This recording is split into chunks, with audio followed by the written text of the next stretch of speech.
morning and welcome to Rising. We've got another great show for you today. It is Monday morning. We're kicking off a fresh week here at Rising, and I am joined by my friend Lindsey. Nice to see you. Great to be back with you, Robby. I'm dying to know what's on your radar because it's always something good. Let's get right to it. Well, give in to your anger. With each passing moment, you make yourself more my servant. So says Emperor Palpatine to Luke Skywalker at the climax of Return of the Jedi, a confrontation that was on my mind over the weekend, given that we just celebrated a holiday, May 4th, a day of international appreciation for the Star Wars saga. The occasion was also marked by President Donald Trump, or at least whichever intern is running the White House's X account. He's a nerd, that's the only thing I can tell about him.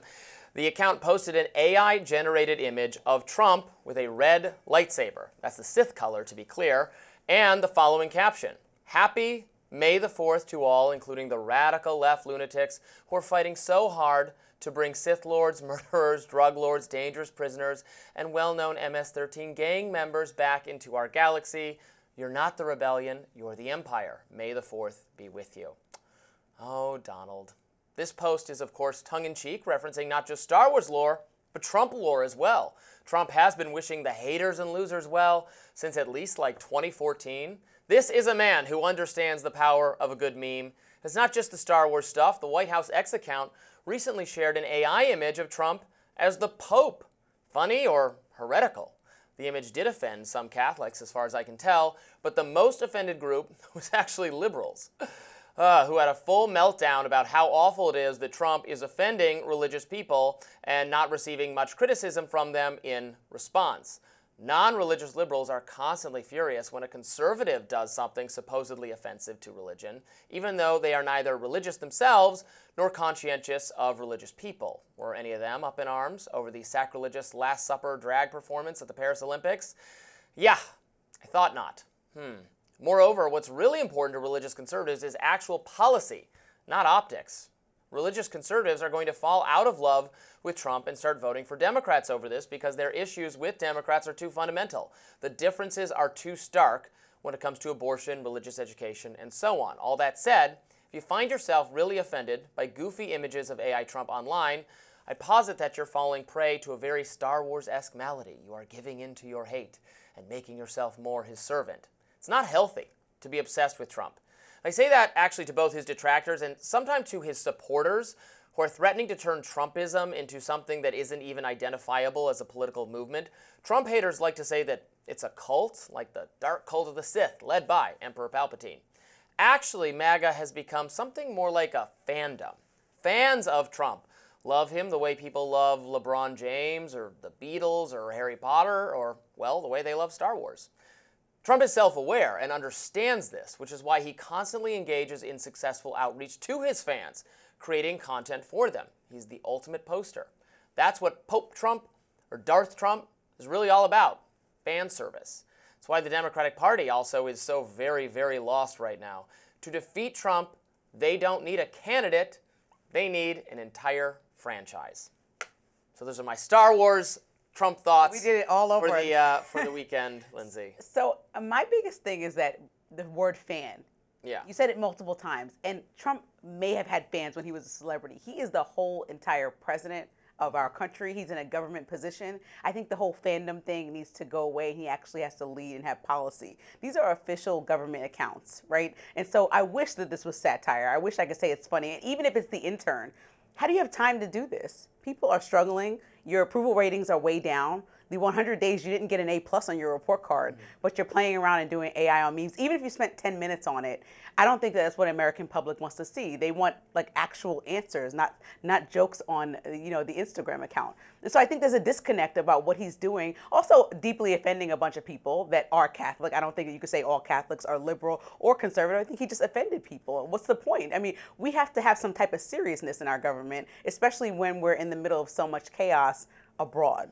I mean, I wasn't endorsing it as good politics, or good policy, rather. It is good politics.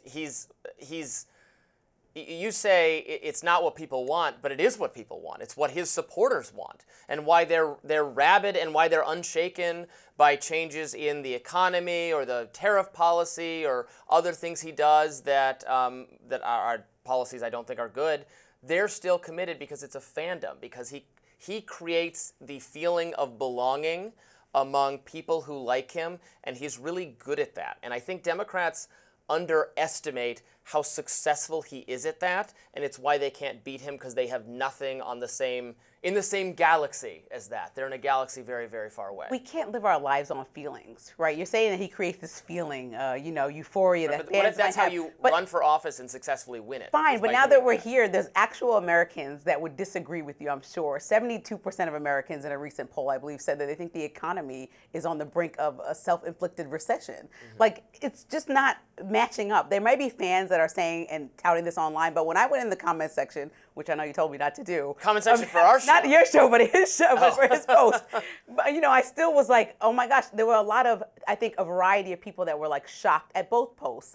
One, because was it a Freudian slip that he had the red Sith color lightsaber, or was it on purpose to say that he actually is the bad guy? I mean, even his intern. You noticed that. Yes. Elon posted a red lightsaber one too. Because George Lucas said the red are the bad guys. That's like a quote from the person that created it. So, I mean, what are we doing here with this? And I also, if anything is He's funny got like about this, Hercules-esque strength there too. I want to talk about that, because the one thing that's funny about this whole thing and the post of him being the Pope, or him, being in Star Wars, is that he actually probably thinks he looks more like these drawn-up AI characters than he does about the ones in the Colorado State House, which is where I live. He had a whole rampage about taking those images down of him that he didn't think were flattering. Oh, I didn't know anything about this. Okay, what happened? So basically, there, in the Colorado State Capitol, there's a photo, portrait of Trump that he hates. It says it doesn't look anything like him. In my opinion, it looks very, very, very, very, very similar to him. But he likes these on the official White House account, but wants an official portrait that actually looks like him taken down. I think this is a little bit of, dysmorphia in the brain about image dysmorphia. That's the only funny part to me. But seriously, I don't think that America should be taken as a joke. I mean, on an international stage, think about how we have slipped on the way we communicate as a serious government. You don't think that it's problematic that the world is looking at our official communications and saying, oh, they're posting Pope memes. And it's not to compare it to the satire of the Last Supper, which we're talking about is historical, that people are creating. I mean, I know Catholics who are deeply offended by that. Right, but the Pope just And passed nobody away. cared about that. The Pope just passed That's away. why I right? say This is there's on the back of. liberals have nowhere to stand on that. Like, why aren't you offended by this? But you're offending religious conservatives all the time. The art, the provocative art of like whoever was urinated on. Do you remember that whole controversy from years ago? But that's offensive to religious people. And I'm not one of those like easily like wilting delicate flowers clutching my pearls or something. I don't really care. But thus then I don't care. I love when liberals are like, oh, why aren't you offended by this? Like, but you don't care. So why should anyone else? Well, I don't think that's why I disagree about the argument that it's only liberals. I think people that are just Catholic got offended by the post, if we're talking about the Pope one. And I think it's because of the timing. It's ill-timed for a world leader of a world superpower to post a picture of himself and say, oh, pick me for Pope, when people are actually mourning a loss of, 2 weeks ago? It's different than the Last Supper, right? That timeline is totally different. I think we're way past to put that an now. artistic. We might be, and that might be true, but I'm hoping that we're not, because that type of satire in our government seems like we are the joke. We literally are the joke. I think Fandom is the successful model for running for politics, and Democrats better figure that out real quick if they want to be competitive. Oh, man. Well, luckily we'll talk to a young Democrat later on in the show. Maybe we can get some ideas about how to move forward. We'll find out. President Trump dropped some bombshells in an interview with NBC's Kristen Welker yesterday. That's next. It was a Sunday bombshell. President Trump joined NBC's Meet the Press to speak with Kristen Welker, and he made some important admissions about a variety of topics. Trump touched on everything from the economy to immigration and foreign policy. He even hinted at who his possible successor could be. Let's take a look. It's far too early to say that, but I do have a vice president, and typically it would be, and JD's doing a fantastic job. He would be at the top of the list? It could very well be. I don't want to get involved in that. I think he's a fantastic, brilliant guy. Marco is great. There's a lot of them that are great. Trump also spoke on Greenland, suggesting that he might take the island nation by, quote, force, saying the U.S. needs it, quote, very badly. Welker also asked Trump about the Constitution, and the president had a pretty wild response. Let's take a look. Don't you need to uphold the Constitution of the United States as president? I don't know. I have to respond by saying again, I have brilliant lawyers that work for me, and they are going to obviously follow what the Supreme Court said. Trump had a lot more to say. Let's break this down. So, what did you make of Trump's comments over the weekend? I think this was a masterclass in deflection and confusion. I mean, you are the leader of the entire country. You say you need to ask a lawyer about whether you should follow a basic principle of governing, which is following our Constitution. Listening to the Supreme Court when they rule on things like, bringing Abrego Garcia home. Some of the things that he was talking about, just going and taking Greenland. I think like the conversations that were being had, blaming Biden for everything. I mean, where do you want to start? There was so much in there that I think was not a really good. You have to uphold the law even when it's inconvenient, and that's what I think Trump is not articulating properly. But no, what he said, he did say very clearly in that interview, we will follow what the Supreme Court says. He said that now a couple times. There is no... The Supreme Court told him to bring home Abrego Garcia. Told him to facilitate the return of Abrego Garcia. And what his point is, his lawyers are going over what that actually means. This involves diplomacy and negotiations with another government. Did the Supreme Court is not dictating the entire foreign policy of the U.S. with respect to El Salvador?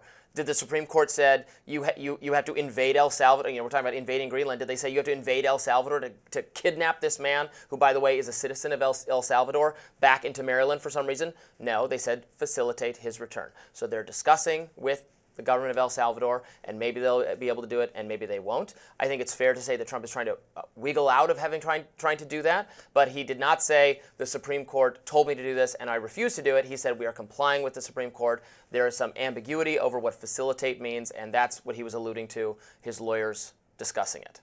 I mean, even Marco Rubio has said that, due process is something that we must follow. Of course so it is. He needs to understand that there's a whole due process. Even he also mentioned in this interview that, there's millions of people, I think he's referring to migrants that come here. We can't possibly do due process for all these people. I think it's important to understand that that's what we're built on. Like, you can't question the fabric and the foundation of our country and then expect us to stand, right? That's the foundation that we're built on. And so I think that is the biggest problem for me when somebody who is the top in command at the very least should just say yes to these simple questions that Kristen Welker was asking. Yes. Yes. There shouldn't be any ambiguity there. There should not be ambiguity about whether people deserve due process. Of course they do. And in fact, in order to deport people, we need to make there needs to be a process. Due process is not like some magic kind of thing where you sprinkle due process powder on someone and now they've been transformed. It just means we need a judicial system to make determinations about what rights is this person afforded. This is important. Are they an American citizen? We don't want to deport anyone who's an American citizen. What are they accused of? What is the reason for concentrating on this person? Because the conservatives are right that there are so many illegal immigrants here. It is not if it's just we're going to try to deport them all. It is not feasible to do that if you have to follow due process, and I agree, you should have to follow due process. That means the administration should prioritize the deportation of people who are gang affiliated or accused of other crimes, and that's what they should focus on. Kilmar Abrego Garcia satisfies that criteria. The government has been persuaded that he is a member of a gang. There has been, or was a member of a gang. There's been plenty of evidence put forth to suggest that. It was persuasive to the court in 2019, and he has been deported on that basis. Yes, he was deported incorrectly to a country that a judge said he should not be deported to. But that said, I come back to the point, he is a citizen of El Salvador. What right do we have to kidnap this person back into our country? Well, he lived here, and that's what I'm saying. But he's a citizen of El Salvador. I know, but the due process part is the fact that if you said it was a wrongful deportation, then you need to figure out how to bring him back and figure out the right process to go through. That's the organization that the Supreme Court has requested that you facilitate. And so, well, they requested that's what we're doing. But you see, no, he's not doing it. He said he's not. He didn't say he's not. He said that he's leaving it up to other people. But he was requested to facilitate the return. He is the commander in chief. He can make this happen just like every other executive order that he signed in the last 100 some odd days. I think there's a lot to talk about here, though. I just don't understand why this guy is the hill to die on, but go ahead. Well, I think there was a lot of deflection in general. So that's obviously problematic because putting cracks in our foundation, I told you why that bothers me. But also just being detached from reality, like saying that strollers are not really that relevant when it comes to economics and why people are complaining too much about the cost going up slightly for strollers. I mean, as a mom, that's not something that you can dismiss. That's a huge deal for carrying around this new baby. Yeah, and also blaming Biden for the entire economy failure. I mean, imagine if you bought a car this year and you've been driving it 4 months, but then you get in an accident and blame the former owner. What is that? That's what Trump is doing about the economy still. The same man who ran on changing it immediately and effectively, and it actually is not great right now. People are complaining about tariffs. He talked about having conversations with China in this interview. China saying they're not having these conversations. Nobody knows what's happening with the economy. So I don't think that he has a lot to stand on. I mean, I'm happy that he did the interview because it was a great detailed interview, but there's a lot of deflection in there. People are looking for real answers. Like, what's the strategy? Yeah, I just tell it like it is, or I say what I think. I don't really agree with Trump's defense of the tariffs. I think it is very hard to defend him on this grounds because he frequently makes it, increasingly he makes it sound like he just doesn't understand trade on the most basic level, because he keeps talking about how, well, we're not doing any trade with them anymore, so that's money we're saving because we're keeping all this money. And I'm like, okay, but money has no inherent value unless you can trade it for something, right? They have things and they want to exchange their things for our money, and we have money and we want things. And so that's what happens. Like, if I go to Home Depot and I buy a hammer, I don't know, it costs like $25. Now I'm $25 less rich, but I have the hammer, which is what I wanted in exchange for the money. And Very good Trump breakdown. is very, I mean, this is pretty basic. Like, just having a stockpile of money does not, you have to exchange it for things. That's what we're doing here. That's what the purpose of the financial system is. And Trump is now very frequently making comments about trade in general, where he views all exchanges as a loss. If you're giving up money, that's making you not as wealthy. And following that to its logical conclusion, well, then you should not engage in commerce whatsoever. At all, yeah. And then we're just getting into some kind of, like, actually very far left autarky where you have to, grow your own food. That's and, not a bad thing, assemble to your grow your own own food. utensils. Well, but then you have to build your own, the farming equipment to make your own food, and you have to, I mean, it's literally impossible. I mean, we can all be more self-reliant, I guess, but you have to build your own chairs and your own house and your own, every single thing involves exchanging money for something you need to make your life a little bit easier. So I don't think the way Trump is talking about that is going to be successful in the long run. I don't. It's hard. We can to agree there, stomach. and I think the third term. I'm glad he kind of put that to bed, but I also don't think he put it to bed in the correct way. He didn't specifically say, "I won't run it." He's selling Trump 2028 hats on his website, which we all have seen. So I'm not really sure that he's doing what will be. So he knows commerce is good on some level, right? Because this is for the he fans. has Trump This is for the fans 2028 again. hats, and let's say I want a Trump 2028 hat. So now he has my money, and I have the Trump 2028 hat. And I'm, happier, and he's happier, and that's commerce, so that's good. So he gets it. He gets so it maybe on you that should level. be on his team, and we can get this situated. When it comes quickly. to Trump merchandise, he understands economics there. All right, next up on Rising, there is some backlash against a bill that would punish international government organizations for boycotting Israel. Backlash from the right. A handful of prominent Republicans are trashing a bill that would impose punishments on international organizations for boycotting Israel. Republican Congressman Mike Lawler and Democratic Congressman Josh Gottheimer had introduced legislation back in January. Now, at the time, Lawler and Gottheimer said in a press release that the purpose of the act was to target harmful and inherently anti-Semitic boycott efforts by international government organizations. Critics, however, are sounding the alarm. Congresswoman Marjorie Taylor Greene wrote on X, "I will be voting no. It is my job to defend Americans' rights to buy or boycott whomever they choose without the government harshly fining them or imprisoning them. But what I don't understand is why we're voting on a bill on behalf of other countries and not the president's executive orders that are for our country." Congresswoman Anna Paulina Luna and Congressman Thomas Massie agreed with Greene's sentiment. Luna said that she vehemently condemns anti-Semitism but could not violate the First Amendment. Apparently, the bill was supposed to come up for a vote today, but Greene said, however, that vote has been pulled. In January, Lawler said in part, quote, "This bill closes a critical loophole by ensuring that international organizations cannot enable harmful BDS, which is boycott, divestment, and sanctions efforts. This legislation is essential to safeguarding Israel's security and economy from unjust attacks." So I was glad to see this bill, which is not a good idea in my view. I'm against it. I agree with Marjorie Taylor Greene and Thomas Massie. I was glad to see them speak out against it and work to defeat it. So the vote has been rescheduled and is, I think, just not taking place anymore. This was a good example of bipartisanship can be good and bipartisanship can be bad from my perspective. I don't think like Thomas Massie and Marjorie Taylor Greene, that it is the government's job to tell companies or organizations or individuals who all enjoy First Amendment rights what they can and cannot boycott. I will not be boycotting Israel. I don't agree with efforts to do that, but that is your right. I don't agree with boycotts in general, but you can boycott for liberal reasons or for conservative reasons. Do whatever you want. You have the right, the First Amendment right. Actually, it touches on multiple amendments in our Bill of Rights, to engage or not engage in commerce with people you agree with or disagree with. That's your choice, none of the government's business. And so I am glad to see this was not voted on. Yeah, this is probably one of the only and first times I'm going to say this. I agree with Marjorie Taylor Greene.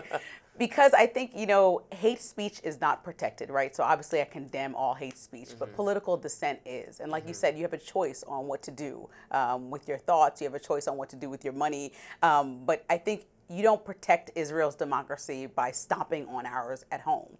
And that's a big deal to me. For the First Amendment is a huge deal to me. But I also want to point out that I think this is a little bit of political theater from Josh Gottheimer and from Mike Lawler. Yes. They both are running for governor. Well, Gottheimer said he is. Mike Lawler is putting his name maybe in the hat. But they both are running for governor. So they know taking a firm stance on Israel is something that maybe their constituents is looking for them to do. Like you said, they put this forward in January. That's probably ideas and rumblings of these running for governor ideas are already underway. And so, as you're inching closer, you're getting a feel for it. There's also tons of town halls where people are yelling about the economy and other things. And this is a good place to say, I put my foot forward on this. I was one of the first people to try to make some change in how people in Israel are being treated, and I did something about it. Because, once you have it on paper and how you voted on it, and when you presented the idea, it gives you a leg to stand on when you're arguing a point. And so I think it's all politically motivated. Yeah, as MTG said, Congress takes very few votes. They're not doing very much. They're just leaving it to President Trump to do everything, and that's going to be a problem, I've argued, because when Democrats reassume control of some branch of government, Republicans will not hold government forever. So Democrats will be back in charge somewhere, maybe never the Senate again, but the House or the presidency. They're going to undo a lot of what Trump has done via executive orders unless it is enshrined in the law. So to see the opportunity to legislate, to legislate the popular parts of Trump's agenda, things having to do with DOGE or shrinking government, things having to do with immigration, other aspects, have that on the back burner and instead focus on criminalizing speech that is critical of Israel. And again, I don't agree with the speech. I think it is absolutely appropriate to condemn anti-Semitism, to stand with an ally, but that doesn't mean their issues take priority over our issues, our country's issues. And so I was glad to see, and like you said, I think it's an easy grandstanding point to make. Right.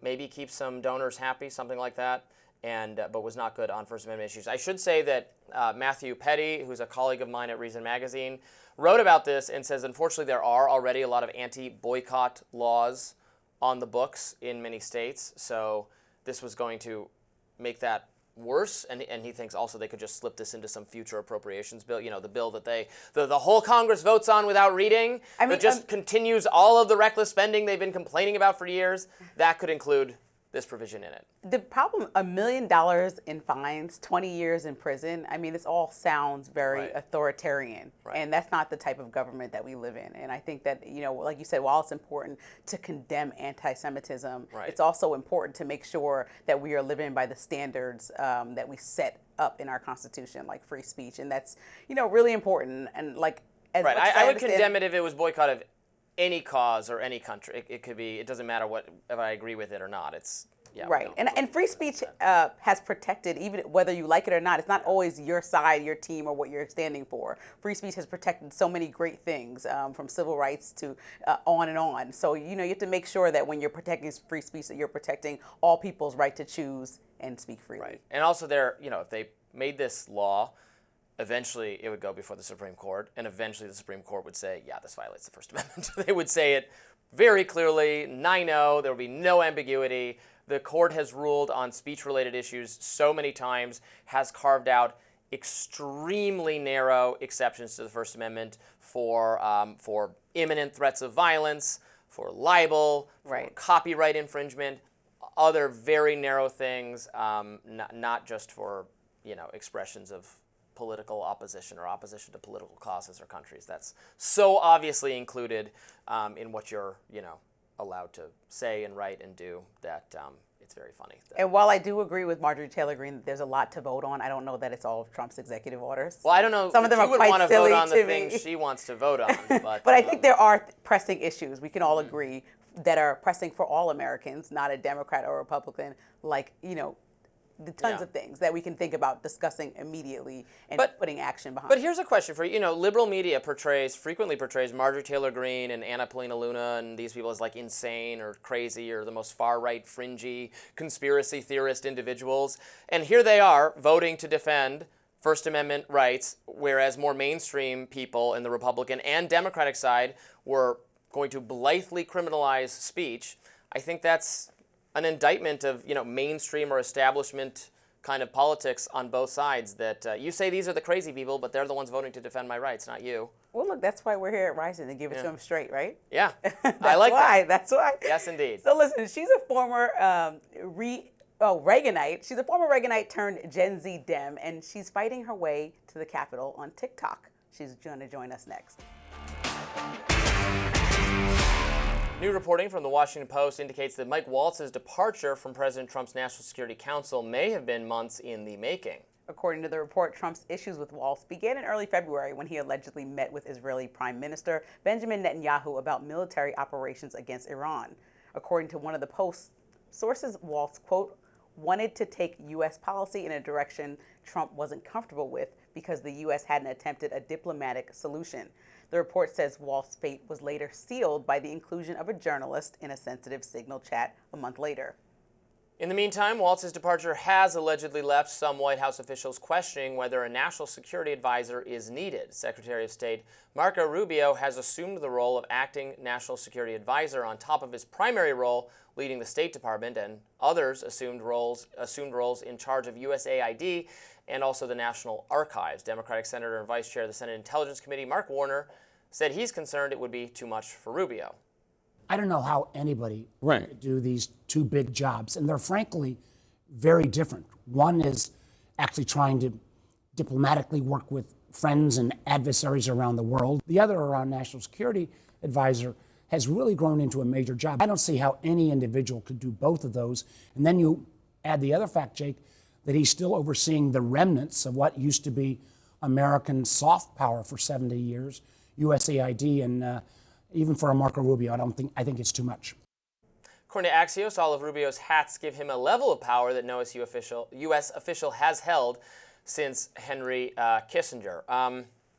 Rubio is going to be the next interim president when Trump goes on vacation this summer. He has so many jobs. He has a lot of jobs, and he seems to be well appreciated by people on the other side of the aisle for some reason. I find that very interesting that he is certainly better liked by Democrats than anyone else in the Trump administration. I frankly find that a little suspicious and would not necessarily, from a more Trumpian America First perspective, if the Democrats who are the enemies of your foreign policy like the person you put in charge of running it, maybe that should lead to some questions. Questions Trump was correct to ask of Mike Waltz. I find this fascinating and good. Mike Waltz was negotiating with Netanyahu on behalf of greater military confrontation with Iran without Trump's knowledge. That was what the takeaway is for me. Now, I don't know why Mike Waltz ends up getting a promotion instead of just fired as he should have been. Oh, I know. So yes, I am outraged that he's not been fired. He has gotten a promotion, but Trump's instinct that this is someone who is working contrary to the America First foreign policy objective was correct. So Trump doesn't like when people don't listen to him, right? He likes loyalists. We understand that. But what he doesn't like more is creating an enemy in his second term, somebody that can go blabbing around about the inner workings of his cabinet. And so firing Mike Waltz is creating a potential risk for somebody who's trying to build out this second term, which has been rather tumultuous. And so I think Trump understands that while he doesn't appreciate what he's done, he's definitely not going to cower to, what you describe as mainstream media who's constantly criticizing his selections. And so this is somebody that he wanted to be in that position. He won't say it's it's a mistake when interviewed, even by our own News Nation staff. And so that, to me, is concerning. But I understand the bigger picture is that he doesn't want to be wrong. He will not be wrong, and he definitely won't cower to media in any way. But I just think I think, and by we, I mean not we, but the mainstream media, is just getting lost in very petty details about a hugely consequential foreign policy decision, whether to bomb Iran's nuclear facilities or have diplomacy with them and try to go a different way. That is a hugely consequential policy decision. Way more consequential than anything else going on in the Trump administration or the government right now. I think, because I oppose military intervention and because I see what we've done in the Middle East with Iraq and Syria and Libya and Afghanistan, and think all of those things were catastrophic mistakes that we now regret doing, led by hawks in both parties. I have learned from that experience, and so think greater military confrontation with Iran would be a cataclysmically bad idea. Thankfully, there are some in the conservative MAGA movement, many in the conservative MAGA movement, who similarly are against it, including Charlie Kirk and Tucker Carlson and Thomas Massie and Rand Paul and JD Vance, I think, from what I can gather of his comments that I see in some of the signal chats I wasn't supposed to see, and that's a good thing. But Mike Waltz was clearly agitating for greater confrontation. Maybe Hegseth is too, and maybe Rubio is too. I don't really know for sure. I don't know exactly where everybody stands, but I know where Trump stands, and I know where JD Vance stands, and I hope they figure it out and get personnel in who share that vision. And then otherwise, I don't really care about the details. I don't care if Mark Rubio does 18 different jobs as long as he's not focused on war with Iran. Unfortunately, I think he's one of the more hawkish figures, so then I don't really care about his competence because I think it's competence for a project that will be bad. Well, I think the bigger picture issue is confidence shakeup. So internationally, if the world doesn't know what we're doing on the cusp of Trump about to take his first trip to the Middle East, the same part of the world where you said you disagree with a lot of the decisions made by past presidents. I mean, don't all of us? Don't we all look back at that and not remember it fondly? For sure. It could have been handled way better. And I think that, as he's embarking on this trip, trying to, have diplomatic relationships over there, to look at us and say that we're switching roles in this critical time, obviously there was a big problem, and they're not saying what it was, right? We know the reporting shows that there was a big problem. But the bigger issue is that confidence is not going to grow, because when you look at all the presidents of the past, so Biden, he had one national security advisor over his 4-year term. Obama had 3 in 2 terms, that's 8 years. And then Clinton and Bush both had 2 in their 8-year terms. This will be Trump's 6th national security advisor, and he's not even deep into his 2nd term. This is ridiculous. And so when I talk about how the world's looking at us, isn't that problematic to you that we're moving on to the 6th one? I don't And care. the decision falls, no, heavy is the head that wears the crown. The decision falls on President Trump to be picking the right people. He doesn't want to be criticized for his picks. He jammed everyone through that had to be voted on by the Senate. And so even though Waltz wasn't voted in, this is still a problem with how he's picking and rushing people who are unqualified for roles. And it's going to, to me, be a bad reflection for the entire administration if this final 6th one is not the last one. I mean, I'd rather have 6 people that don't want war with Iran than 2 people who do. Now, I think, unfortunately, he's gone through so many because, for whatever reason, in the national security sector, you end up bringing in people who swear they're going to go with America first and then end up doing something different. And he's the only one with that issue, because everyone else had 2 or 3. Well, no, everyone else, they're all they're all establishment, deep state, foreign policy blob people, and they get a fellow blob member to do their blob politics of needless regime change and escalation all around the globe, and so there's no conflict. Trump has conflict with the person because he actually wants them to do something different and contrary to the interests of the deep state, but time and time again, we don't actually get the right person in that position. Well, like Caroline Levitt said, boys will be boys. I guess we'll just keep letting boys run up. Well, it's not. I mean, like, they can disagree. They can argue about policy. I think that's better than everyone being on board with a policy that is bad. I care more about what the actual policy is. I don't care if they fight in public or private. I don't care if they call each other meanie heads. I don't care about that. I just care about what the government actually does. And I care think that we get lost America in the is not details. a joke abroad and right here to our own citizens. All right. Well, next up on Rising, New York Magazine's shocking report on Democratic Senator John Fetterman. New York Magazine dropped a hit piece on Democratic Senator John Fetterman. The report laid out concerns from some of Fetterman's current and former staffers. The most alarming detail in the piece was an alleged episode in February 2023 after Fetterman had been sworn in. The magazine wrote in part that Fetterman, fresh off a hard-fought victory in the cycle's marquee race, should have been riding high, only he wasn't. Fetterman was sitting at a table by himself, slowly sipping a Coke and refusing to talk with anybody. Later that day, another staffer heard an alarming report from a journalist. Fetterman had just walked obliviously into the road and was nearly struck by a car, according to this reporting. Per New York Magazine, a staffer then took Fetterman to the hospital where doctors said he was severely dehydrated. Another serious claim was that Fetterman didn't get his blood drawn for months, even though his recovery regimen required it. The article also touched on how Fetterman's staunch Israel stance allegedly affected his relationship with staffers and even his wife. In one instance, Fetterman allegedly said in a conversation about a ceasefire to, quote, kill them all. Fetterman denied the account and said any reference to killing was about Hamas only. Journalist Stephen L. Miller, however, writes on X, remember, John Fetterman was fine and good and only needed hearing aids and was brave and courageous right until he defended Israel's response to the largest mass murder of Jews since the Holocaust. Now he's sick, unrecognizable, and needs to be in a recovery at home. Yes, I actually agree with that tweet.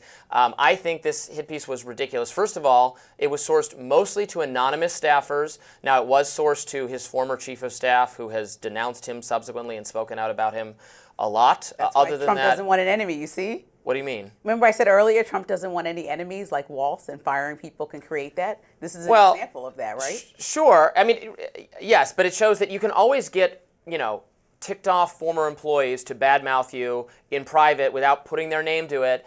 I think anonymous accusations can be, that which is presented without evidence can be dismissed without evidence. Now, as for the idea that he's having some mental health crisis or physical health crisis, look, I thought when he first had the initial stroke, or whatever it was, the health incident when he was running against Dr. Oz, I was no fan of Dr. Oz personally, but watching them debate, I'm like, how can this person actually be in the Senate? This is insane. He has to withdraw. He can't be the candidate. And a lot of people rebut with that. He appeared that's such brain a big, dead. Well, a lot of he people appeared rebutted that brain dead. with the fact that they said, this is a big deal that he can actually, have a disability and continue forward. It's almost like a rising star moment for Democrats. That's what Democrats and liberal media people said. And we said, okay, fine. So then he's in the Senate. They also actually has public about depression. So there's a lot of things that he did that make it a more welcoming place for people that are battling. No, but here's my point. So actually, he's made strides since then. He's recovered, not fully, but substantially. He's much better at communicating than he was before. And now, because his political views aren't liberal enough, now Democrats want to throw him the bus. Now they want to say he has physical and mental impairments that mean he shouldn't be in Congress because he's speaking out in defense of Israel. This is so hypocritical and so evil that it makes me furious. They were going to pretend he was fine to be in Congress when they thought he had liberal politics. Now when it turns out his politics are more right-leaning than they expected, now they say, well, to hell with him. He shouldn't be, he's mentally unfit for it. I think it is ridiculous. Ridiculous, truly. Okay, I think questioning whether a government official has the fitness for office is something that we've done not only with Fetterman, but across the board. And it's an important question to ask after you've given somebody the opportunity to show what they can do and what they can bring to the table. I think that it was noble for Democrats to say, let him go through. Can he lead in a way that will be effective for his constituents? But now I don't think that it's criticizing him on the back of separating from his party.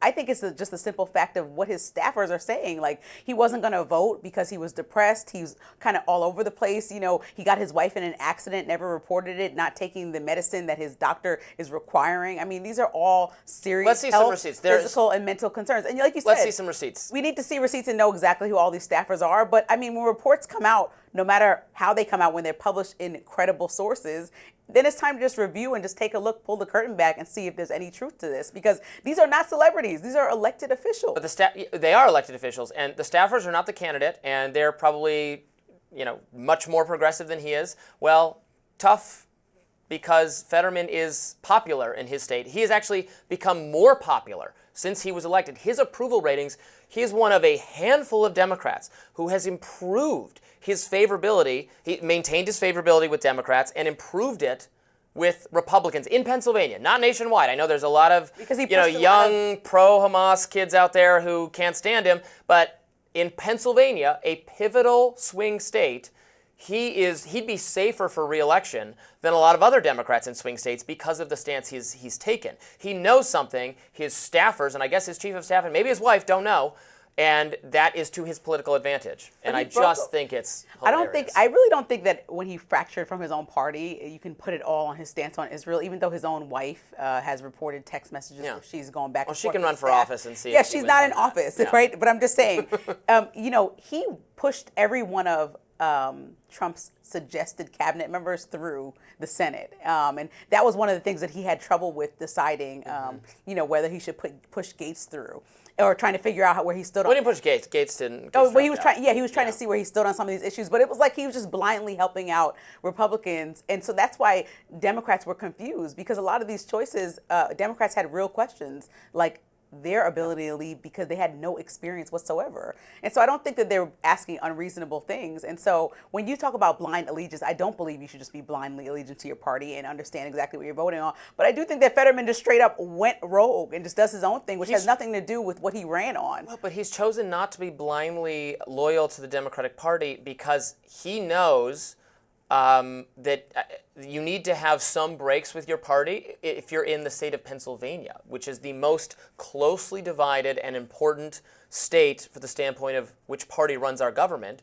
And so he has chosen a couple key issues to break with his party on to make him more likable to Republicans so that he can remain in office and so that Democrats can be competitive in that state. And the party, the rest of the party, and his own staff and maybe his wife want to crucify him for that. And the health thing only being an issue now, there's no way he's in worse shape now than he was at that debate when he was actually running.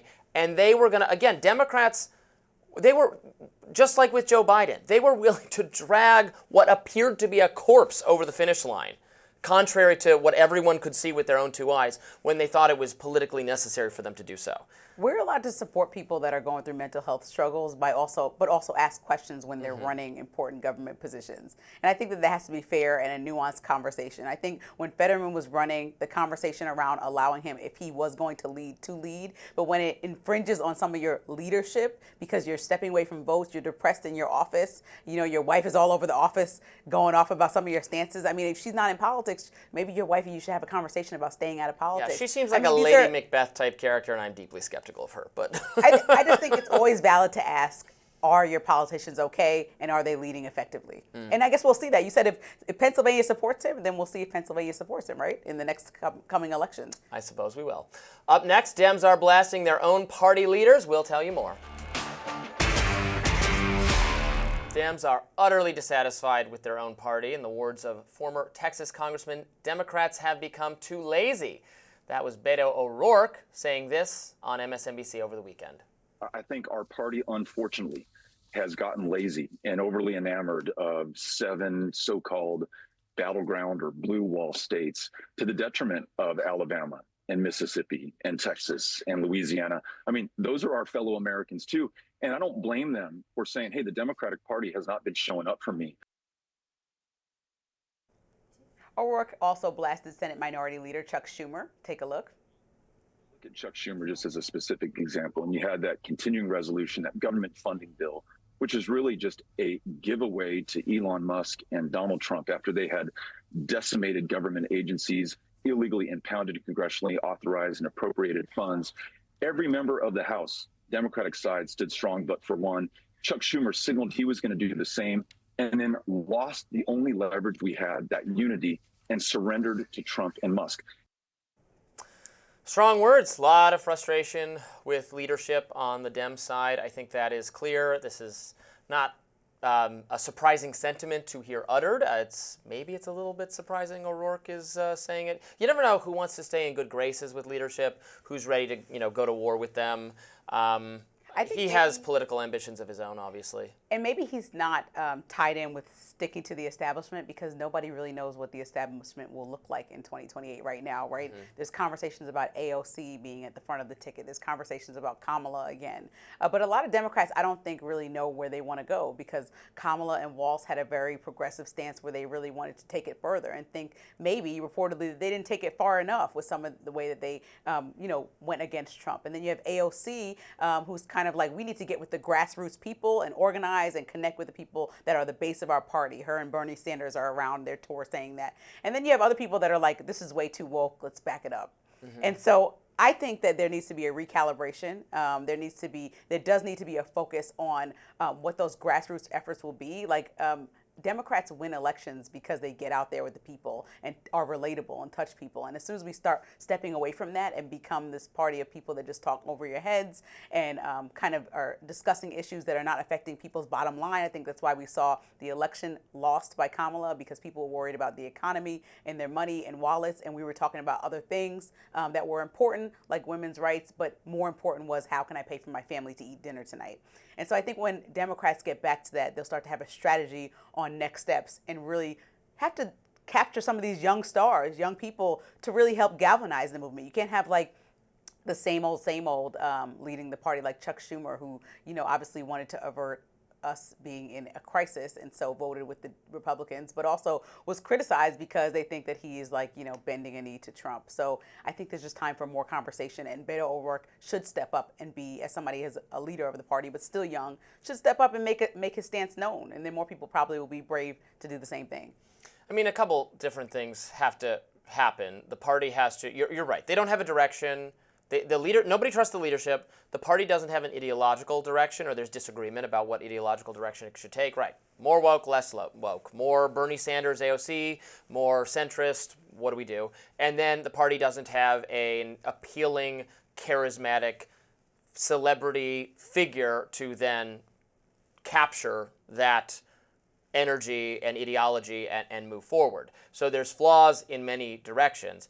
The party clearly, though, has to have some battle internally where they decide the ideological direction first, or you have the obvious, the star, and then the star just determines the ideological direction. Right? On the Republican side, there was, going back to 2016, there was just an ideological battle inside for what the Republican Party is going to stand for. At the same time, there was a superstar arriving on the scene, Donald Trump, who won and then decided what the ideological direction was going to be. It was going to be more moderate on entitlements. Paul Ryan, Mitt Romney, they wanted to privatize Social Security and cut Medicaid and Medicare. Great ideas, by the way, which I think are fantastic, but Republicans decided not to move forward with, decided those were political losers. Trump said, enough of that, no more of that. Moderated on those issues, but was going to be more right-leaning or more restrictionist, or whatever you want to call it, on immigration, and then having a completely different foreign policy from the other people running, most of the other people on the stage. That was the ideology that won, Trump won, etc. The Democratic Party needs to do something like that. They need to have, Kamala and Bernie/AOC and Josh Shapiro and Gavin Newsom and a couple other people all play like Super Smash Brothers together or something, and whoever wins gets to decide the ideology of the party. No, I think if we look at like big moments, I less agree about that it needs to be somebody who's all big and shiny, like a celebrity like Trump was when he took over the party and decided the direction. But I do agree that it needs to be somebody who makes a lot of noise. Like we're talking about like a John Lewis in 1965, walking Edmund Pettus Bridge and doing his thing. I think we need somebody who's going to stand for something big. The Democratic Party, don't threaten that idea. They'll run him.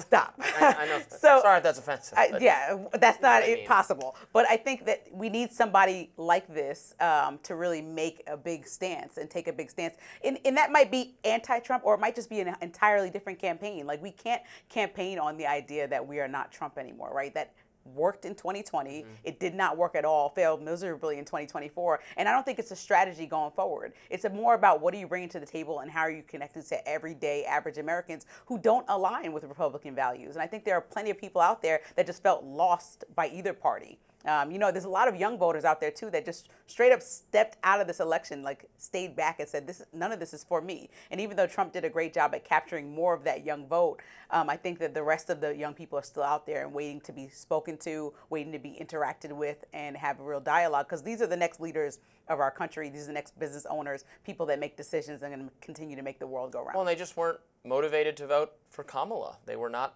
moved by her in strong enough numbers. The idea that she was performing really well on TikTok and social media, and there were waves of young people supporting her, was media manufactured and in parts due to paying off influencers, as we later learned. She did have the whole green, Yeah, but that was a fake. That was fake. I'm not. It was not sincere. It was not sincere. I'm asserting that it was not sincere. I asserted it at the time, and then I was right. Listen, what we know is that people find Trump for some reason to be genuine and authentic. I find some of his antics ridiculous and inappropriate. Yeah. But however you slice the cake is how you slice it. Yep. However, I think it's important to find somebody who's just going to speak directly to constituents in a real authentic way. I know we talked about dark woke, so if that's it, go for it. Dark But people woke. who just are going to be direct to camera. Jasmine Crockett's doing a great job. I didn't say that she needs to be the leader or the next president. I think people like her who are just going to stand firmly in what they believe in are needed in the party right now. And people need to have a powwow, maybe not Super Smash Brothers, but a powwow about what the next steps are. So there can be a strategy by midterms. Super Please. Smash Brothers sounds more fun to me. Main link, obviously. Alleged killer Luigi Mangione, the star character in a musical comedy? Really?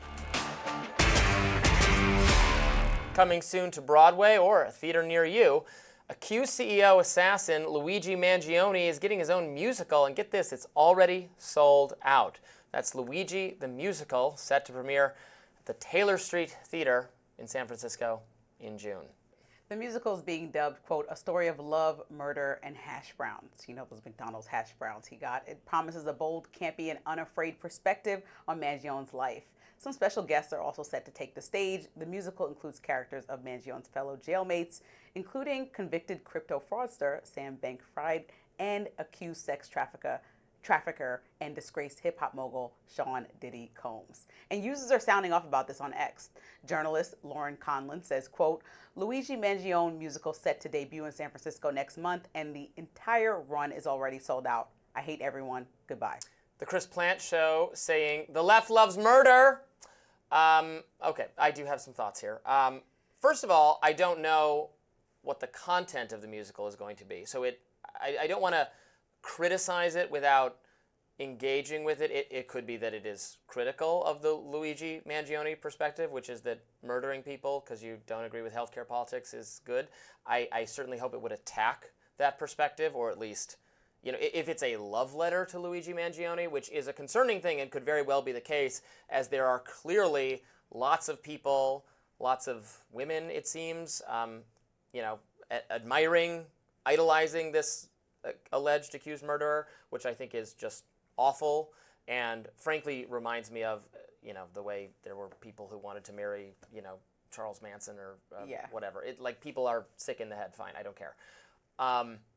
It could be a subject for a musical or performance that interrogates that perspective and that fandom in a way that is thoughtful and interesting. So I'm not saying it shouldn't be made or there's something bad with it without having seen it or known what it's in. Now, I'm not likely to see it because I hate musicals.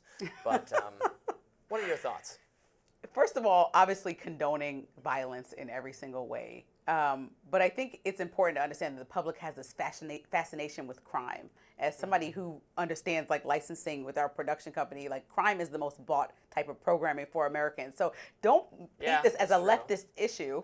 This is, and not to you, to everyone who maybe said those were his fans of Luigi. I think it's just an America obsession with people crime. People are fascinated by stories. Killers, crimes, yes. And I think that the time, I have to stay consistent. So if Trump's AI post was too soon for the Pope and Catholics, then I think a musical, whether it's a satire or whatever, because that's what I read, that it was a satire, I think it's too soon when this man who was shot, the UnitedHealthcare CEO, has two daughters that are still living, and it's still too soon, right? Especially when there's no verdict in the case. Now, we've seen a lot of shows and musicals, like art, get created, you know, out of O.J. Simpson or big trials like this. But at least I think let it follow through.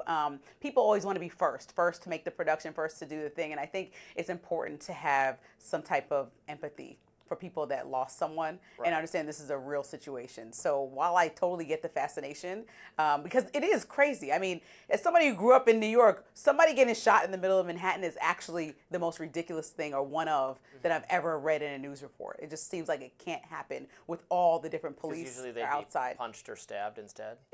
Well, New York is not the safest place in the world, but getting shot in the middle of Midtown is a little bit wild. Yeah. Well, so, from a premeditated assassination.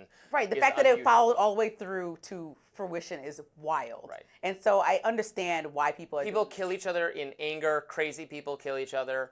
Premeditated, planned out, you know, murder, mystery style murder, although it's not a mystery at all because it was on camera. Right. Is not super common. It is not the there's plenty of violence in our society. It is not the common kind of violence. Also with a semi-political motivation. Now, I don't want to discount the fact that Luigi Mangione might very well be crazy or suffering from some other delusion, or usually it's a mix of crazy and not crazy, or clear-eyed about doing it. And not every. Yeah, actually, as you were talking about this, you're reminding me. Yeah, O.J. Simpson. There's been so much media made about that.